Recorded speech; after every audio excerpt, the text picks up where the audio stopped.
on, technology is a great thing. Oh, no, I said, they do Photoshop. We got a photo back, we got a photo back from the photo shoot, and the guy had shaved my leg off in one of those pictures. I was like, put my leg back. He was like, I've never heard somebody ask for me to put their leg back. Sorry. It's all good. You caught me. All right. This is Jackie with In the Key of Change. I'm here with the Grahams at South by Southwest here in Austin. You guys have known each other for a minute. It's fair enough to say you sort of grew up together.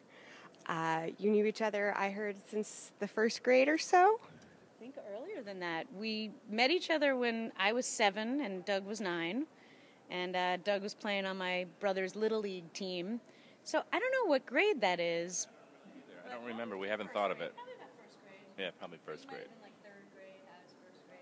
So you've known each other for a very long time, and I'm going to assume then that you're very comfortable around each other. Almost too comfortable, some might say.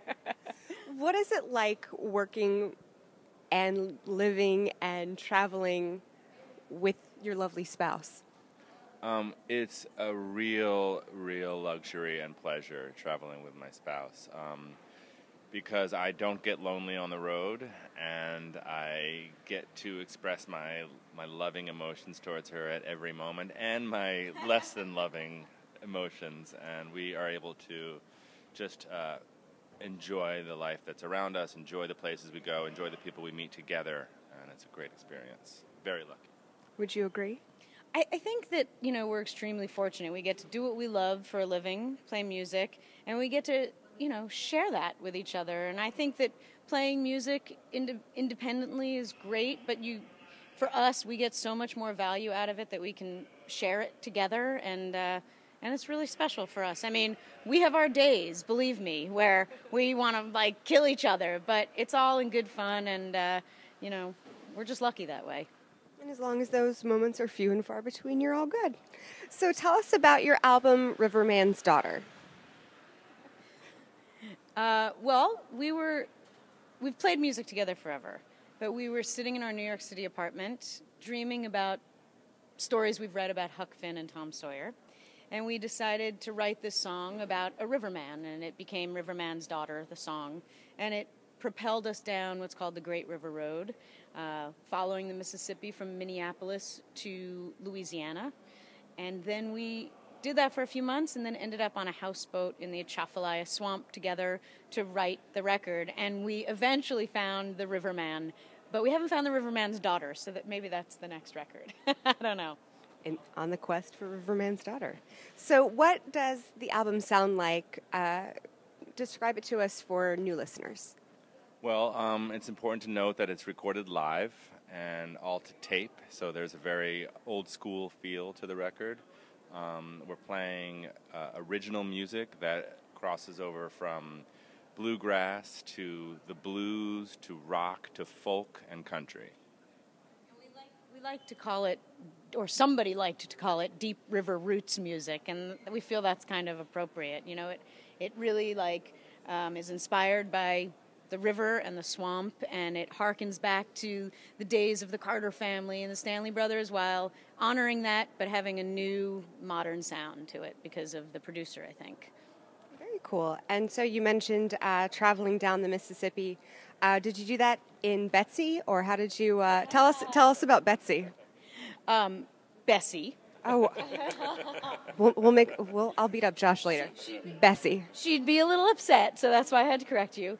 Bessie is our 1971 Chevy Suburban, and it's great because driving down the road, instead of getting road rage from people, we get, hey, nice car. People stop us all the time to talk about our truck, and we drove down, actually I think this was before we inherited Bessie, so we drove down, I forget what car, some old car that we had from Doug's mom, I think, and, we hiked and kayaked and took steamships. We got on the river as much as we possibly could, during the time period that we had, so. Very cool, very cool. I also hear, talk about long travels, to stay entertained. I hear that you're the human iPod, that you can recognize any song from any genre.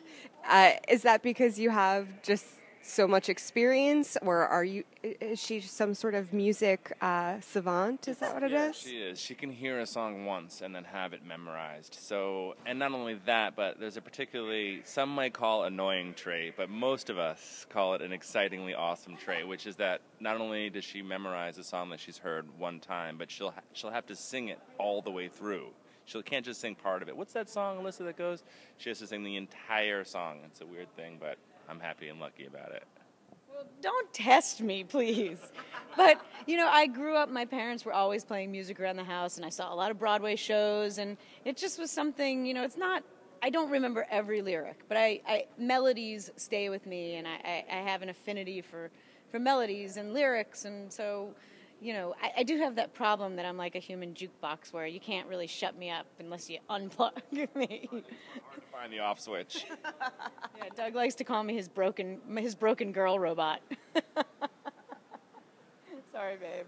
You're so cute. Aw. Well, and I hear that, taking off of that vast experience with music, I also heard that you are the first female vocalist to record Down by the River. How come it took so long, and what's your spin on it?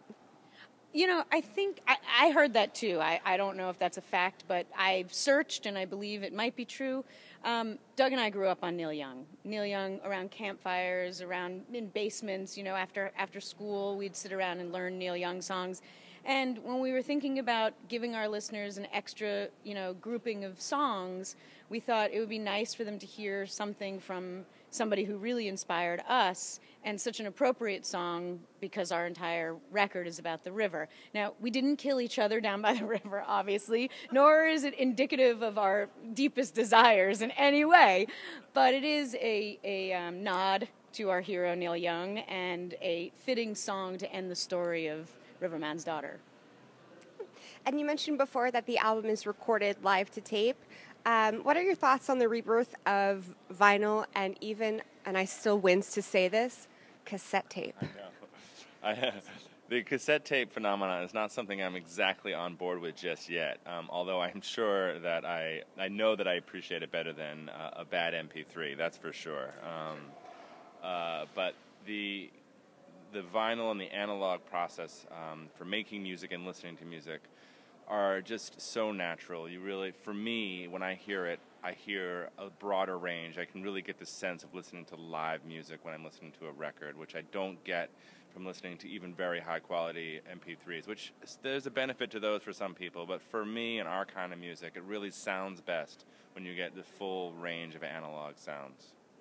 Did that answer the question? Yeah, it totally did. I'll tell you something else that's great that Doug and I realized a couple years ago when we brought the record player back into the house is that we missed that experience when we were kids of like, you actually sit down and you put on a record and you place it on there and then you sit back and you listen because in 25 minutes you have to get up and do something. So you take the time and have the experience of sitting down together as a family or whatever and listen. Now, music is such background music, and we buy tracks. We don't buy a cohesive story, and it's just such an amazing and different experience to listen to a record than it is an MP3 in every way.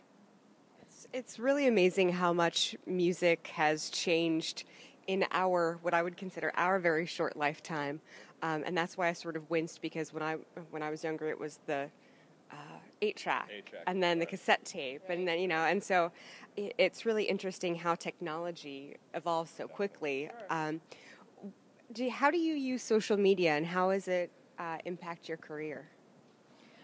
It took me a while to get on board with social media because, like, as Doug says, we'll be at the table now and we'll be talking to our real friends on our computers. And I think that's difficult for this generation right now to separate themselves from that. However, as a musician or an artist of any sort, it is the current way of getting your music out there and reaching people you might not be able to reach. I mean, it's really, for our career, it's a great blessing and gift to have something like that, to be able to reach out to people in different countries and just have access to, lots of different people who listen to lots of different music around the world. You just have to know when to put it down, and that's important so that, you can have this. Very true. So what's up next for the band? Well, we are doing a bunch of things. We're writing a lot of music right now. We're definitely in the songwriting phase of our next record, and we're still touring Riverman's Daughter and really loving it. We have another few months of that, and then we're going to really sit down and focus in on writing the rest of this record, this next record that's coming up probably next winter or next spring. Any plans to travel back down the river and find the daughter? We do have plans to find the daughter, but we're not going to do it on the river. I'm not ready to divulge our next adventure, but we are planning another grand voyage through America and finding, all the inspiration from this country and the history of folk music. Sounds great.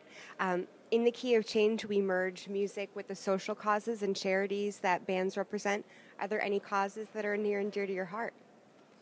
Absolutely. Well, definitely breast cancer awareness and anything to do with breast cancer is very important for Alyssa and I. We just lost my mother to it, and we're very close to a few people in that organization, and we really do support that. And there's others that Alyssa could probably tell you about. Well, of course, losing our mother-in-law made us very close to that cause. The other two things that might sound juxtaposed, but I would say hospice is an amazing organization that worked so closely with us when we were losing, Adeline. And also we've been very involved over the years with Planned Parenthood. And I don't think they're juxtaposed at all, really, but two great organizations that really deal with the well-being, coming into life, going out of life, whatever it may be, giving strength to the families who need them.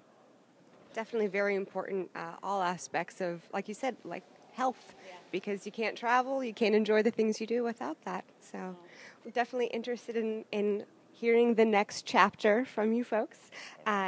Thanks again to Heart and One Industries and Tattooing TV. This is Jackie with In the Key of Change. All right, guys.